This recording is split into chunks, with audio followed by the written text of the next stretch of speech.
क्या आपने कभी महसूस किया है कि कोई इंसान सामने से कुछ और दिखाई देता है, लेकिन उसके पीछे एक ऐसा सच छुपा होता है जो सामने आते ही सब कुछ बदल सकता है।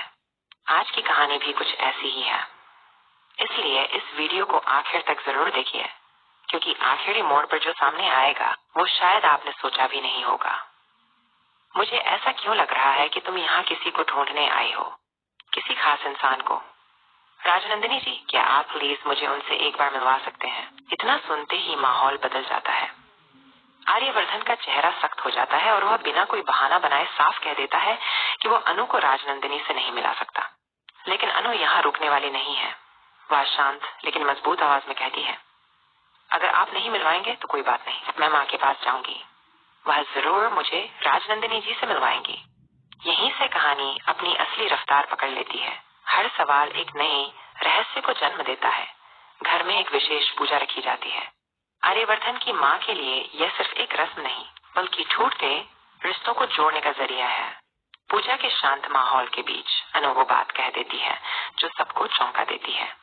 वह कहती है कि वह राजनंदिनी से मिलना चाहती है, सिर्फ इसलिए ताकि उनसे खुद माफी मांग सके। यह सुनकर आर्यवर्धन के होश उड़ जाते हैं। उसे अच्छी तरह पता है कि यह मुलाकात सिर्फ माफी तक सीमित नहीं रहेगी।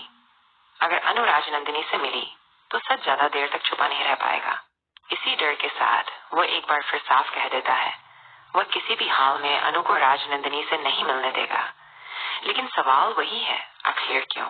अगर सब कुछ ठीक है तो मिलने से इतना डर किस बात का है? अनु के मन में यह सवाल बार बार गूंजने लगता है। अब उसकी आंखों में सिर्फ जिज्ञासा नहीं, बल्कि एक अजीब सा भरोसा है। एक भरोसा कि कहीं कुछ बहुत बड़ा गलत जरूर है, और यही भरोसा उसे सच्चाई के और भी करीब ले जाता है। अब कहानी उस मोड़ पर खड़ी है जहाँ हर कदम भारी है। अनु सच्चाई के बेहद करीब है और आर्यवर्धन के लिए हर पल सच को छुपाना और मुश्किल होता जा रहा है।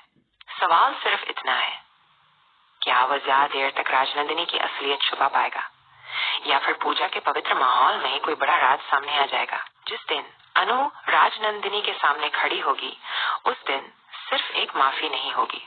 उस दिन नखाब उजड़ेंगे, झूठ टूटेंगे और रिश्तों की असली परीक्षा शुरू होगी। यही वो पल होगा जो इस पूरी कहानी की दिशा बदल देगा।